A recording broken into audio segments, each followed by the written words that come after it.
আত্মবিশ্বাস এমন একটা জিনিস যেটা আপনার জীবনের লক্ষ্যে পৌঁছাতে সহযোগিতা করবে। আপনার ভিতরে যদি আত্মবিশ্বাস না থাকে তাহলে আপনি আপনার লক্ষ্যে পৌঁছাতে পারবেন না। এই জন্য যে কোনো বিষয়ে যদি আপনার আত্মবিশ্বাস থাকে তাহলে আপনি আপনার লক্ষ্যে খুব সহজেই পৌঁছে যেতে পারবেন। তো কিভাবে নিজের আত্মবিশ্বাসকে বাড়ানো যায়, খুব সিম্পল তিনটা বিষয় আমি আপনাদেরকে শেয়ার করব। আত্মবিশ্বাস বাড়ানোর সর্বপ্রথম যে বিষয়টা সেটা হচ্ছে আন্ডারস্ট্যান্ডিং দ্য সিচুয়েশন, পরিবেশ সম্পর্কে অবগত থাকা। আপনি কোন পরিবেশে কাজটা করবেন সেটা আপনাকে অনুধাবন করতে হবে। ধরুন আপনি এক জায়গায় লেকচার দেবেন, কথা বলবেন, তাহলে ওই পরিবেশটা সম্পর্কে আপনাকে বুঝতে হবে যে কোন পরিবেশে আপনি কথা বলছেন। এখন ওই পরিবেশ সম্পর্কে যদি আপনার ধারণা না থাকে তাহলে কিন্তু আপনি কথা বলে স্বাচ্ছন্দ্য বোধ করবেন না, আপনার আত্মবিশ্বাসের ঘাটতি হবে। এজন্য সর্বপ্রথম আপনাকে যে বিষয়টা লক্ষ্য রাখতে হবে যে পরিবেশ সম্পর্কে আপনাকে বুঝতে হবে। 2 নাম্বার, প্রিপারেশন এমন একটা জিনিস যেটা মানুষের আত্মবিশ্বাসকে বাড়িয়ে দেয়। ধরুন আপনি এক জায়গায় কথা বলবেন, আপনাকে বলা হলো যে বর্তমানে সমাজ ব্যবস্থা বা রাষ্ট্র ব্যবস্থা নিয়ে কিছু কথা বলো। এখন আপনি এই রাষ্ট্রে কি চলছে না চলছে, সমাজে কি হচ্ছে না হচ্ছে, এই বিষয়টাই জানেন না। আপনি কিভাবে আত্মবিশ্বাসী হবেন?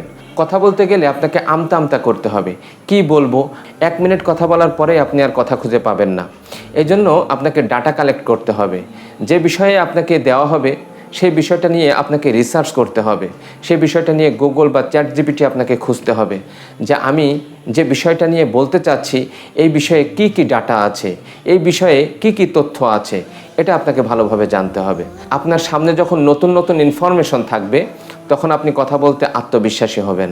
আপনার কাছে মনে হবে যে আমি সবচাইতে বেশি জানি। তখন আপনার সামনে যতই জানাশোনা লোক থাকুক না কেন আপনার ভিতরে আর কোনো ভয় কাজ করবে না। এজন্য আত্মবিশ্বাসের দ্বিতীয় যে বিষয়টা সেটা হচ্ছে প্রিপারেশন থাকা। 3 নাম্বার, আমাদের অনেক ক্ষেত্রে হয় যে আমরা সিচুয়েশন বুঝি, ডাটাও অনেক কালেক্ট থাকে, কিন্তু এরপরেও আমরা বলতে পারি না। এরকম অনেকেরই হয়। দেখবেন যে অনেক জানাশোনা ব্যক্তি, সে এই সমাজ সম্পর্কে জানে বা যে বিষয়টা তাকে দেওয়া হয়েছে এই বিষয় সম্পর্কে সে জানে এবং তার কাছে সিচুয়েশন সম্পর্কে অনেক ধারণা আছে। সে একটা সুন্দর পরিবেশে কথা বলতে যাচ্ছে, বাট দেখা যাচ্ছে সে কিছুই বলতে পারছে না। সে 1-2 মিনিট কথা বলার পরে আর কথা খুঁজে পাচ্ছে না। তাহলে এখানে করণীয় কি? এখানে করণীয় হলো যে আল্লাহর উপরে তাওয়াক্কুল করা। যে কোনো বিষয়ে আপনি যদি আল্লাহ তাআলার উপরে তাওয়াক্কুল করেন তাহলে দেখবেন যে আপনার প্রত্যেকটা কাজ 100% সলভ হয়ে গেছে। এই জন্য আত্মবিশ্বাস বাড়ানোর সর্বশেষ যে বিষয়টা, যে সৃষ্টিকর্তা বা আল্লাহ তাআলার উপরে তাওয়াক্কুল করা। আপনি আল্লাহর উপরে তাওয়াক্কুল করে শুরু করবেন, দেখবেন যে আপনার কথাই শেষ হচ্ছে না। অথবা যে কাজেই থাকেন না কেন, যে কাজটি করবেন দেখবেন যে আপনি নতুন নতুন অনেক কিছু ক্রিয়েট করছেন। এজন্য আত্মবিশ্বাস বাড়ানোর যে 3টি কৌশল সেটা হচ্ছে আন্ডারস্ট্যান্ডিং দ্য সিচুয়েশন। আপনি কোন পরিবেশে কথা বলছেন সেটা সম্পর্কে আপনাকে জানতে হবে। 2 নাম্বার, প্রিপারেশন, কথা বলার পূর্বে বা কাজ করার পূর্বে সেই বিষয়ে আপনাকে ধারণা থাকতে হবে। 3 নাম্বার, প্রত্যেকটা বিষয়ে আল্লাহর উপরে তাওয়াক্কুল করতে হবে।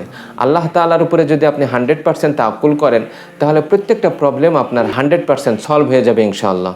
তো আজকে এই পর্যন্তই। ভালো থাকুন, সুস্থ থাকুন। আল্লাহ হাফেজ।